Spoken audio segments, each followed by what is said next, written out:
नमस्कार, स्टेट उत्तराखंड देख रहे हैं आप और मैं हूं आपके साथ सोहन सिंह। उत्तराखंड में लड़का और लड़कियों के बीच लैंगिक असमानता को कम करने के लिए महिला एवं बाल विकास विभाग की ओर से कई योजनाएं चलाई जा रही हैं। विभाग की मंत्री रेखा आर्य ने हरिद्वार पहुंचकर नवजात बच्चों की मां को महालक्ष्मी किट बांटी। इस किट में बच्चे के जन्म के दौरान और उसके पालन पोषण के लिए उपयोगी सामान शामिल है। कार्यक्रम में 100 से ज्यादा महिलाओं को किट दी गई। मंत्री रेखा आर्य ने कहा कि बच्चियों के लालन पालन के लिए महालक्ष्मी किट वितरण किया जा रहा है। महिलाएं खुशी से किट को ले रही हैं और प्रदेश में लैंगिक असमानता दूर करने के लिए विभाग की ओर से लगातार कोशिशें की जा रही हैं।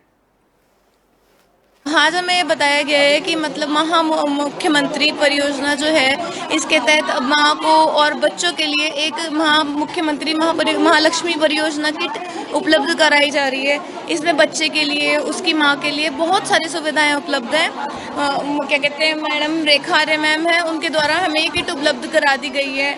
और जो बच्चों का पहला, जिनका बच्चा है, जिनकी पहली बेटी है या जिनकी दूसरी बेटी है, उनकी माँ, उनके बच्चों दोनों के लिए इतनी सुविधाएं दी गई हैं।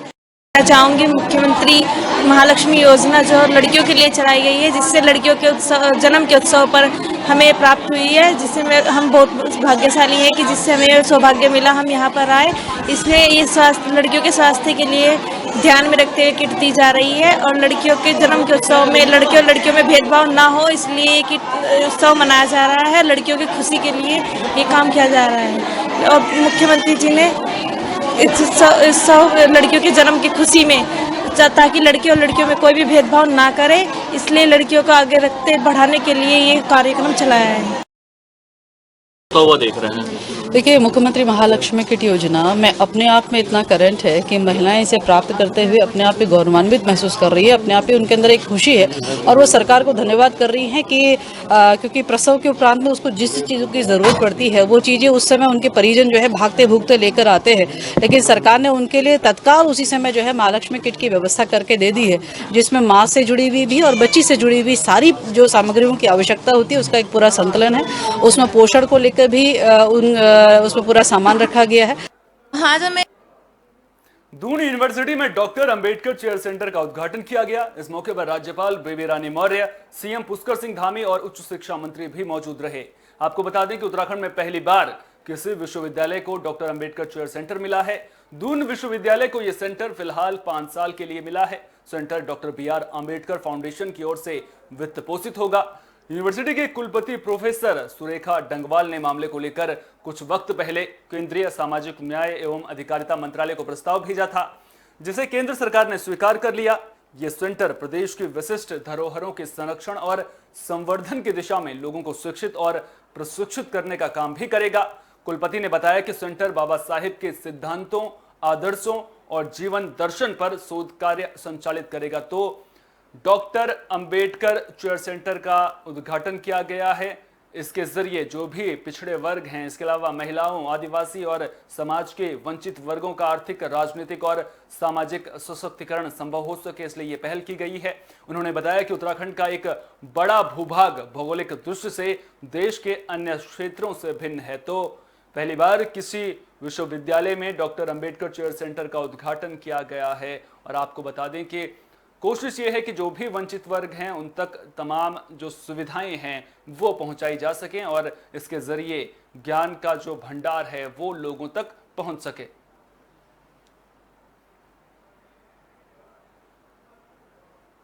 उत्तराखंड में भले ही बरसात का सीजन चल रहा हो, तापमान में गिरावट देखने को मिल रही हो, लेकिन सियासी गलियारों का पारा आसमान छू रहा है। सभी पार्टियां सियासी बिसात पर शहमात के खेल के लिए तैयार हैं। रणनीतियां बनाई जा रही हैं, साथ ही संगठन को मजबूत करने पर भी जोर दिया जा रहा है। बीजेपी जनता को विकास के काम गिनवा रही है, विरोधी पार्टियां सरकार को घेर रही हैं। वहीं बात कांग्रेस की करें तो कांग्रेस सत्ता में वापसी के लिए संगठन को मजबूत करने और वोटरों को लुभाने में जुट गई है। इसी कड़ी में हरिद्वार पहुंचे कांग्रेस के पूर्व प्रदेश उपाध्यक्ष किशोर उपाध्याय ने कहा कि चुनाव में कांग्रेस का एजेंडा लोगों की जिंदगी में खुशी लाने वाला होगा। उन्होंने कहा कि अगले साल टिहरी डैम से 2500 मेगावाट बिजली का उत्पादन शुरू हो जाएगा। ऐसे में उत्पादन की 1% बिजली उत्तराखंड के लोगों को छूट के नाम पर मिलनी चाहिए। इस दौरान किशोर उपाध्याय ने आम आदमी पार्टी पर भी तंज कसा।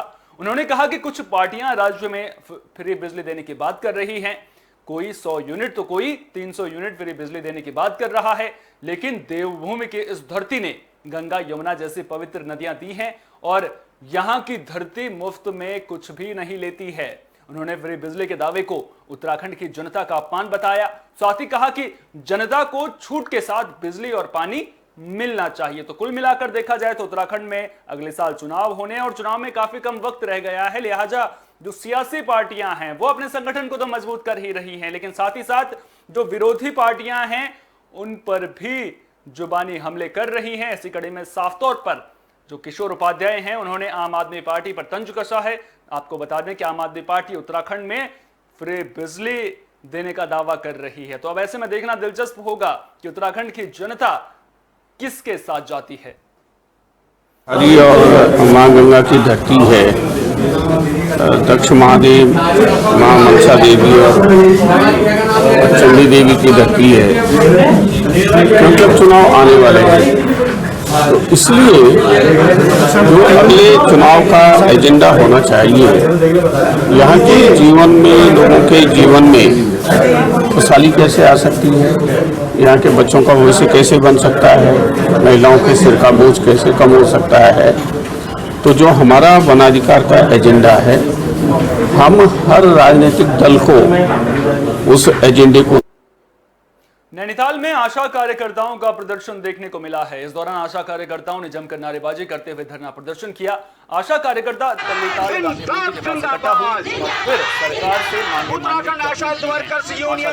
ने कहा है कि सरकार प्रोत्साहन राशि के नाम पर जो 2000 रुपए दे रही है, उससे ज्यादा की चाय मंत्री जी एक वक्त में पी जाते हैं।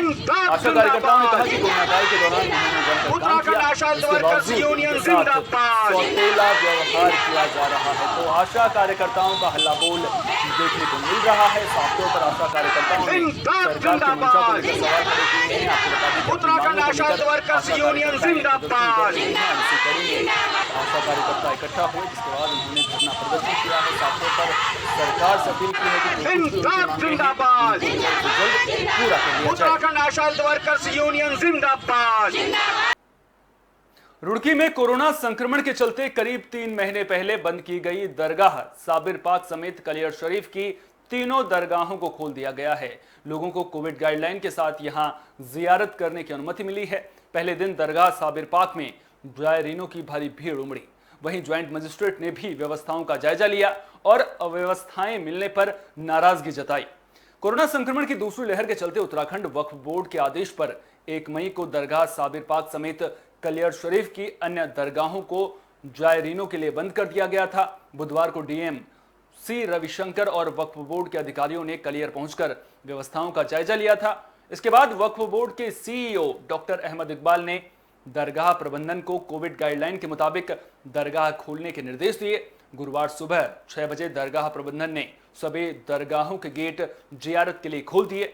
साबिर पाक की दरगाह खुलने के बाद जायरीनों की भीड़ जुटने लगी। दोपहर में रुड़की की ज्वाइंट मजिस्ट्रेट अपूर्वा पांडेय ने दरगाह परिसर पहुंचकर व्यवस्थाओं का जायजा लिया है। तो अब दरगाह तो खुल गई है, जियारत करने के लिए भी लोग पहुंच रहे हैं, लेकिन सबसे बड़ी बात यहां पर यह है कि कोरोना गाइडलाइंस का पालन होना चाहिए। अगर कोरोना गाइडलाइंस का उल्लंघन होगा तो फिर कोरोना के फैलने का खतरा लगातार बना रहेगा।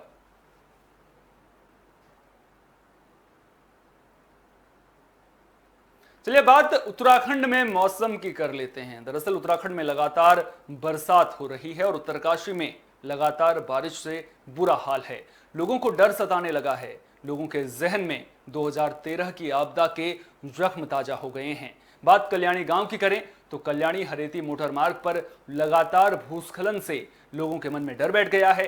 लोगों का कहना है कि इस मोटर मार्ग की कटिंग और चारधाम परियोजना की ऑल वेदर रोड के चौड़ीकरण कटिंग के बाद बरसात शुरू होते ही भूस्खलन शुरू हो जाता है और मलबे के साथ पत्थर सीधे लोगों की घरों की छत पर गिरते हैं। ग्रामीणों का कहना है कि सुरक्षा के मद्देनजर कई बार पीडब्ल्यूडी और एनएच प्रशासन को लिखित में जानकारी भी दी गई, लेकिन इसके बावजूद लोगों की परेशानी कम होने का नाम नहीं ले रही है। लोगों ने चेतावनी दी है कि दोनों विभाग आपस में सामंजस्य बिठाकर ग्रामीणों को सुरक्षा मुहैया कराएं, वरना ग्रामीणों को सुरक्षा की मांग को लेकर प्रदर्शन करना पड़ेगा। 3-4 वर्षों से यहाँ पर हरेती कल्याणी मोटर मार्ग से काफ़ी परेशान हूँ, जो कि रात को बारिश होने से हमें अपने घर पे हमारी नींद भी इन्होंने हराम कर रखी है और कई बार ऊपर से भू धसाव हो रहा है, कई बार पत्थर गिर रहे हैं और मैं PWD विभाग व NH विभाग को कई बार लिखित एवं मौखिक रूप में बताया है। वह लोग आए भी हैं और कई बार उन्होंने कहा भूवैज्ञानिक आएगा, भूवैज्ञानिक भी आया है, उसने अपनी रिपोर्ट भी लगाई है, लेकिन 2 बरस इस बात को हो गए हैं जिसमें कि उन्होंने अभी तक चूं तक नहीं किया, एक पत्थर तक भी नहीं लगाया और वह भू धसाव और ज़्यादा हो रहा।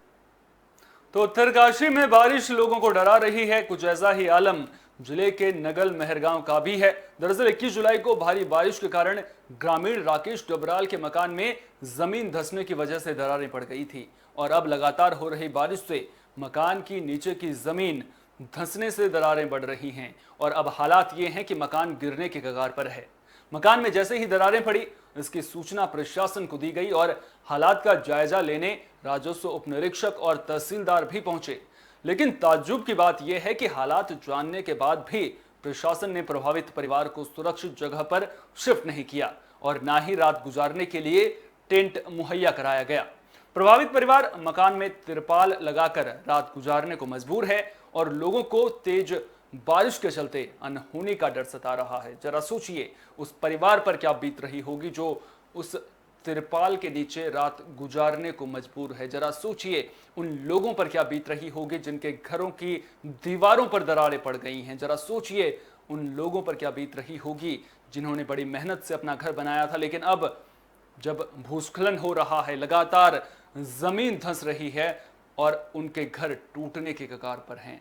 पूरी जिंदगी की मेहनत की पूरी कमाई उन्होंने इस मकान पर लगाई, लेकिन अब आलम क्या है वो तस्वीरें खुद ब खुद बयां कर रही हैं। और ऐसी तस्वीरें सिर्फ उत्तरकाशी से ही सामने नहीं आ रही हैं, कई जगहों पर इस तरह का नज़ारा देखने को मिल रहा है और जिससे लोगों के मन में डर बैठा हुआ है। डर इस बात का कि कहीं आपदा के चलते या फिर कहीं भूस्खलन के चलते उनका जो मकान है वो जमींदोज ना हो जाए, कहीं उनके अपने उस मकान की चपेट में ना आ जाएं। डर लोगों के मन में बैठा हुआ है और ताज्जुब की बात यह है कि प्रशासनिक अधिकारी मौके पर पहुंचे। अगर उत्तरकाशी के इस मामले की बात करूं तो प्रशासनिक अधिकारी मौके पर पहुंचे। उन्होंने देखा कि किस तरह से मकान में दरारें पड़ी हुई हैं। उन्होंने देखा कि किस तरह से जो ये शख्स है वो तिरपाल डालकर अपने परिवार को उसके नीचे रख रहा है, लेकिन उसके बावजूद भी रहने की व्यवस्था नहीं की जाती है और वहां से उस परिवार को शिफ्ट नहीं किया जाता है। तो ऐसे में बड़ा सवाल ये उठता है कि अगर यहां पर कोई हादसा हो जाता है तो फिर उसका जिम्मेदार कौन होगा।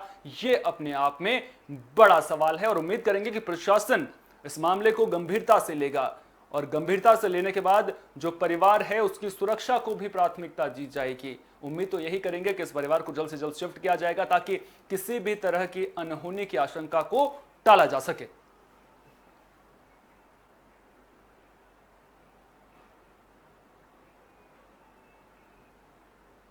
रुड़की में भी लगातार बारिश से लोग दहशत में हैं। कल देर शाम हुई तेज बारिश के बाद गणेशपुर में एक बार फिर 2 मकान धंस गए। एहतियातन घरों में रहने वाले लोगों को बाहर निकाल लिया गया।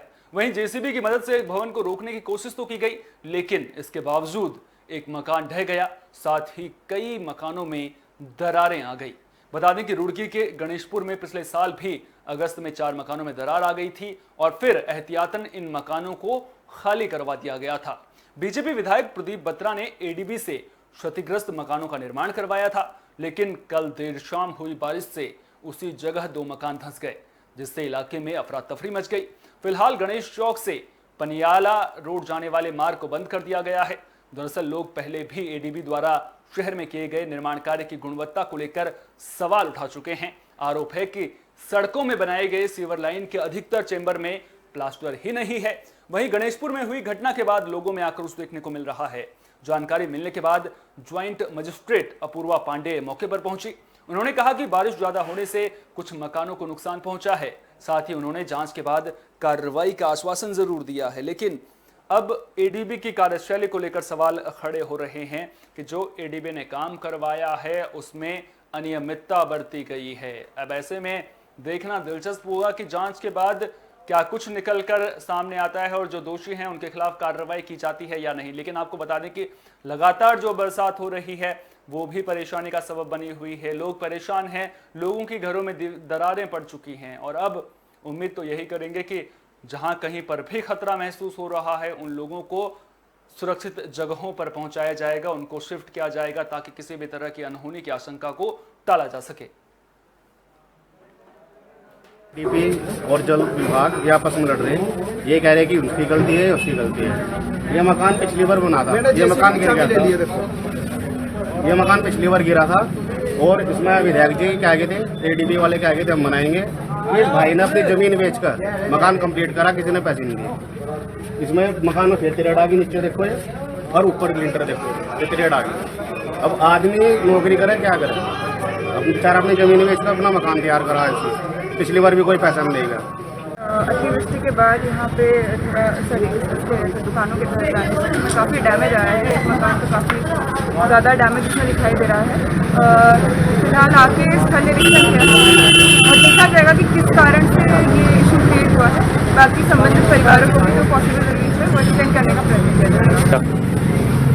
इसमें अभी कुछ ठोस कहना मुश्किल है, अभी आकर मौका निरीक्षण किया, परंतु इसमें प्रॉपर तकनीकी जाँच करा के किस वजह से इस प्रकार की समस्या साझा साल। नैनीताल के लाल कुआं में बड़ी बड़ी फैक्ट्रियों से फैल रहा प्रदूषण लोगों के लिए मुसीबत का सबब बन गया है। बड़ी बड़ी फैक्ट्रियों में शुमार सेंचुरी पेपर मिल से भी इलाके में प्रदूषण फैल रहा है। प्रदूषण की समस्या को लेकर कई बार लोगों ने प्रदर्शन भी किया, डीएम से लेकर ना जाने कितने बड़े बड़े अधिकारियों से गुहार लगाई, लेकिन नतीजा वही ढाक के तीन पात। इन फैक्ट्रियों की आसमान छूती चिमनियों से निकलने वाला जहरीला धुआं इलाके को अपनी जद में ले रहा है। मामले को लेकर स्थानीय लोग भी कई बार प्रदर्शन कर चुके हैं। शिकायत पर्यावरण बोर्ड से भी की गई है और मील गेट से लेकर उप जिलाधिकारी कार्यालय में भी धरना प्रदर्शन किया गया, लेकिन आज भी यह समस्या जस की तस बनी हुई है। पर्यावरण संरक्षण समिति ने भी मामले को लेकर प्रदर्शन किया था, जिसके बाद जांच के लिए कमेटी भी बैठी थी, लेकिन आज तक कोई कार्रवाई नहीं हुई है। पर्यावरण संरक्षण समिति अब आंदोलन की रूपरेखा बना रही है, जिसके बाद समिति आर पार की लड़ाई के मूड में है। लेकिन अब बड़ा सवाल यहां पर यह उठता है कि लगातार प्रदूषण को लेकर के आवाज उठती रहती है, लेकिन उसके बावजूद भी आखिर प्रदूषण को रोकने के लिए पुख्ता इंतजाम क्यों नहीं किए गए हैं। उसके अलावा जो फैक्ट्रियां हैं आखिर उसके द्वारा उचित कदम क्यों नहीं उठाए गए हैं। अब ऐसे में देखना दिलचस्प होगा कि लगातार जब आवाज उठ रही है तो क्या प्रशासन और क्या पर्यावरण बोर्ड इस मामले को संज्ञान में लेता है, और अगर संज्ञान में लेता है तो उसमें अभी कितना और वक्त लगता है। ये जो सबसे बड़ा प्रदूषण हो रहा है वो जल प्रदूषण, वायु प्रदूषण और ध्वनि प्रदूषण है। क्योंकि ध्वनि प्रदूषण का असर लाल कुआं जो नगर पंचायत क्षेत्र है वहाँ पे घनी आबादी का क्षेत्र है और पेपर मिल के आसपास ward number 5, ward number 4, ward number 3, खड्डी मोहल्ला और आपके जो सेंचुरी के बिल्कुल सामने जो दूसरे नई बस्ती वगैरह और बंगाली कॉलोनी 25 एकड़ वगैरह ये बस्तियां हैं, इनको बहुत ज़्यादा मात्रा में कानों की प्रॉब्लम हो रही है और उनके दिमागी स्तर उनकी मानसिक स्तर पर भी इसका प्रदूषण का प्रभाव पड़ रहा है। हमारी एक संस्था है तराई भाबर बचाओ संघर्ष समिति, इसके माध्यम से हमने सेंचुरी के खिलाफ 15 सूत्री मांग रखी हैं, जिसमें पहली मांग हमारी यह है घोड़ा नाला जो नाला है उसको भूमिगत कराया जाए। दूसरी मांग है हमारी उत्तराखंड के 80% जो रोजगार है शासनादेश माननीय नरेंद्र तिवारी जी के समय का उसको लागू करा जाए। और तीसरा हमारी मांग है कि जो 50 वर्ष जिस श्रमिक को फैक्ट्री में मजदूरी दिहाड़ी करते हुए हो गए उसे स्थायी करा जाए। और चौथी मांग है हमारी कि जो भी 80% के लोग हैं। उधम सिंह नगर में एक व्यक्ति का शव मिलने से सनसनी फैल गई। मामला सितारगंज के बगोरा गांव का है। फिलहाल शव की शिनाख्त नहीं हो सकी है। दरअसल सड़क किनारे खाली पड़े प्लॉट में कुछ बच्चे जानवर चला रहे थे। इसी दौरान उन्होंने झाड़ियों में एक शव देखा। मामले की जानकारी मिलने के बाद पुलिस की टीम मौके पर पहुंची और शव को कब्जे में लेकर जांच में जुट गई। संभावना जताई जा रही है कि शव 2 से 3 दिन पहले फेंका गया था, तो शव मिलने से सनसनी फैल गई है। फिलहाल पुलिस मामले की जांच कर रही है।